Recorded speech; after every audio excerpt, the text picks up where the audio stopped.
Well, hi folks. Welcome back to the plot. It is properly miserable. Okay, it was a bit grey and a little bit threatening before I left the house, and then as soon as I arrived at the allotment, the heavens have opened. And it's the sort of day where really you could do with kind of sitting inside with the heating on, enjoying a nice cozy evening, maybe doing a bit of planning, maybe even sowing a few seeds at home. But as you saw in my last video, my tunnel is at risk. It's vulnerable and it could be attacked any night. I was very anxious last night. So today is Thursday, and yesterday I came up, got the camera footage, saw what was happening. I'll show you the damage as well, where they were scratching.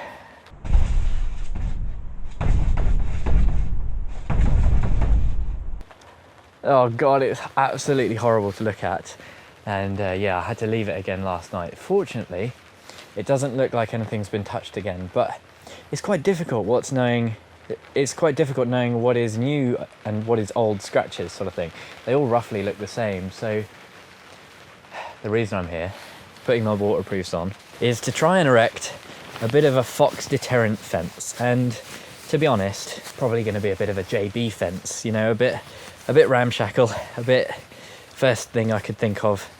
I did basically just go out this morning and buy whatever I could from local stores. So I've not got any wooden fencing, and I'm just going to use the main things. Chicken wire. This is only about 60 centimeters high, which is, you know, if a fox wants to get over this, it will. But the idea is, I'm hoping if I just put this around the tunnel, it will be enough to just deter them from scratching on it. My theory is that they're just doing it for fun. They're still doing it, just going crazy, scratching it when the doors are wide open and they can get in here. If they were getting in here to access whatever was in here, they would have just strolled in, you know. We saw them on the trail cam coming in willy-nilly, basically, doing as they pleased. So hopefully this will be just enough to deter them. And I'm going to have to try and get it far enough away from the polytunnel. It's not going to rub on it or anything like that, but close enough that a fox isn't going to want to jump over it and then maybe like get trapped in between the plastic or the... Oh God, can you imagine that? So it's going to be a bit of a mission. And the main thing I'm going to use is probably the door frames. I'm going to start probably stapling it into the door frame and then using these, just kind of these thin pins. I got a pack of 10 of these for about 30 quid, I think, from Wix. So kind of cheap, you know, not like the most robust solution. I was thinking about maybe getting some wooden stakes or something like this, but I don't know. I decided to go with this. So put this on the corners to kind of brace it, and then maybe a couple along, and I'll probably try and... These are 1.2 meters, so I can drive these really deep. And even if a fox is starting to like push on it, hopefully, well, definitely this going down into the clay is going to give it that distance that it needs. In theory, anyway. The main disadvantage with these compared to like wooden stakes is you can't staple into them with the chicken wire. So I might have to use some cable ties, but hopefully if it's just tight at one end in the door and then tight at the other, that will kind of create its level. And then these on the corners will act as bracing. Can you hear? I'm hopeful. The optimist in me is speaking. You know, we're going to give it a go. It is unfortunately going to be pretty much impossible to film this properly. But hopefully I can show you a little before and after. Try and shield the camera a little bit. Oh, it's flipping freezing today as well. It's plastic's in the way, isn't it? Why hasn't JB cut this off? That would have been a good idea.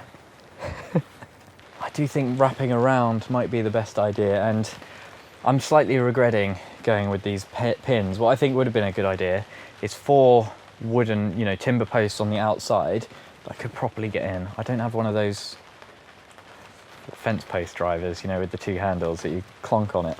So that might have been a bit of a challenge, but we'll try it with the pins. If I can get it in deep enough, hopefully it'll be able to take the strain of the fencing. I do not have a great feeling about this. I'm going to give it a go. We're going to just go at it, see what happens. I'm just going to make sure, whatever I do, I'm very, very careful around the plastic. Wish me luck. What could go wrong? What could go wrong, eh? Got to be honest, folks. We're not off to the best start already. I opened the packet and the gauge is significantly wider than I realised. So hopefully it will still be enough. Like I say, we're just hoping to deter these guys, these little cheeky foxes. everyone was very amused by the trail cam footage. They are undeniably sweet and very healthy as well. Loads of comments saying how healthy they were, and that is a thing around here for whatever reason. I don't know. They just have a really good food source. But when I walk down the cycle track on the way here, I see literally about 5 in the middle of the day. It's sort of a 10-minute walk along there. But they're very, very common around these parts, and it's just a shame that they've decided to use my polytunnel as a toy, a plaything. So I'm going to try and get it relatively neat, you know, so we've got one line up here, start at the bottom and then kind of tension. I'm not feeling great about it, guys. I'm not feeling great, folks. You can see it's kind of there. And that is definitely lower than this, which is all of the new damage, which I realised I said I'd show you, and I didn't. They've not gone through it, but I don't know how. This stuff is thick, you know, they've really gone for it. I think if I want to do this properly, I need timber. I need a timber frame that I can properly pull this tight to. What I might do is just staple this in 1 or 2, just to hold it tight to the bottom by stapling in to the base rail there, just on the outside into that batten, just 1 or 2, and then, well, I'll put a couple of stakes along here and we'll have a look at whether or not it looks like it's gonna do anything. Or my big concern is that the foxes are just gonna see it as another toy, another play, you know, another challenge, another thing to play with. That's what I meant to say. So I don't know, guys, I'm not feeling great about it, but it's good to get something up, isn't it? Hopefully it's just to give me that bit of peace of mind. My real concern as well is that they're just going to carry on doing it, and instead of it just being their kind of paws and claws that are going against the tunnel, they might start rubbing the metal against the tunnel, and that might be even worse. I don't really know. And the other thing I'm concerned about is the wind. You know, if the metal's blowing in the wind and it's flapping against the polytunnel and maybe damaging that way. So I do want to get it really, really tight. But I don't know. I've just got to get the stakes in, haven't I? Shut up, JV. Get the stakes in, see what it looks like. The good news is we've made it round to the other side. Staple in my mouth. Let me put this staple in and then we'll have a look. The tension is just all over the place. That's kind of the issue here. Let's just put the tension in it enough so that I can show you around and I can clip off that excess. To be honest, I think not that bad. Not that bad. I'm not sure if it's showing up on camera, but there are all sorts of bulges where it's coming out. I think that's just kind of the nature of chicken wire, unless you've got, you know, proper straining wires and that kind of thing to hold the tension in the right place. I think it's just going to be a bit kind of, you know, it's got fat bits and thin bits sort of thing. But to be honest, hopefully that's just enough. They're quite, you know, they will move a bit when a fox goes at it, but it bounces back. So this might just be enough.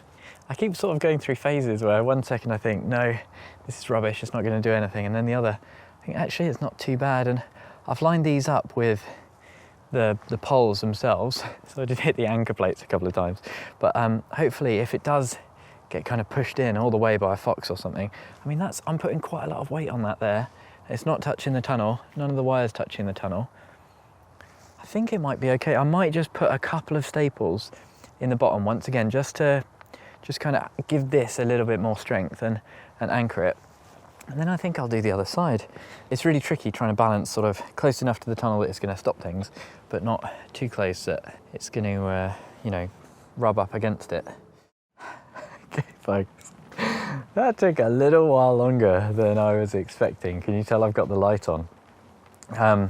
It's about 4:30 and it's pitch black now. It is so dark, and luckily my good friend Mike, my allotment neighbour Mike, popped by, saw what I was up to and offered a hand, which has been a great help. Now I'm pretty much done for today.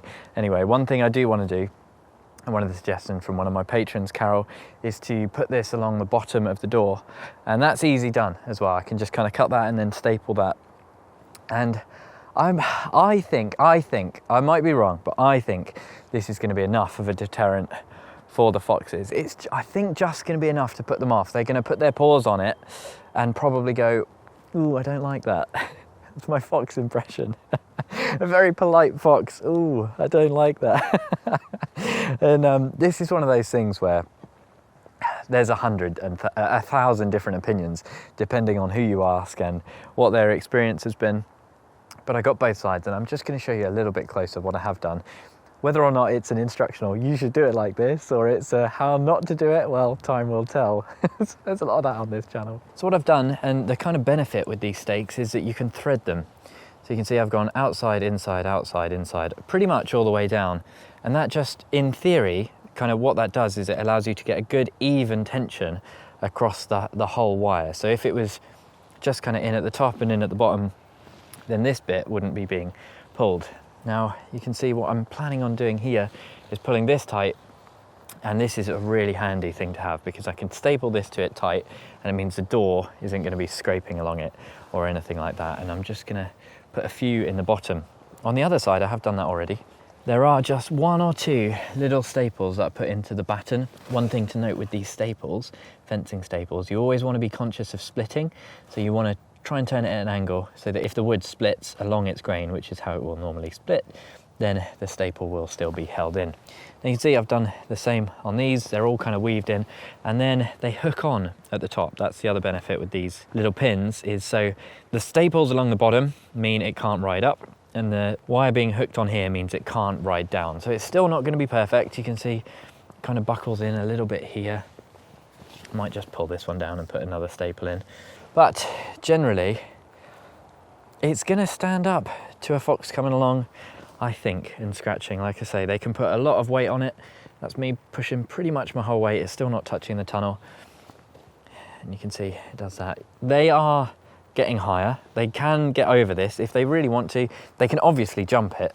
I'm under no illusions that this is like fox proof. This is definitely not fox proof, but what I'm hoping is it's just enough to stop them having fun, because as far as I can tell, they are just doing this for a laugh, which is really annoying. And yeah, the scratches are higher than the fence, but like I say, I'm just hoping. I know I'm repeating it a lot, but I'm just hoping. And then I've kind of gone inside on the door frame there, and same on this side. Just kind of wrapped it around the door frame, got a decent amount of tension on it, and this side looks a little bit better because I had help. So I said at the start that it was going to be a bit of a JB episode and a bit of a JB solution, but it's all I could do. You know, I've been at work all day. I bombed out this morning kind of really early to pick up all this stuff, and we'll just see, won't we? We'll see. Sometimes you can't do it perfect, and you've just got to do what you can. That's perfect for an allotment, isn't it? This is very in keeping with allotments. Maybe in time I'll have to beef this up. I'm very much open to suggestions. If you've got experiences of this, please do let me know in the comments. If you think it's not going to work, that's fine. Just be polite. Don't tell me I've wasted my time and my evening, please. Thank you ever so much for watching. An extra special thank you to all of my Chili Pepper tier patrons: Tony, Bill, Pam, Louise, Mel, Michael, Denise, Socks in the Garden, and Andrew. Hopefully I'll see you again next time. I will find out, has it put the foxes off or not?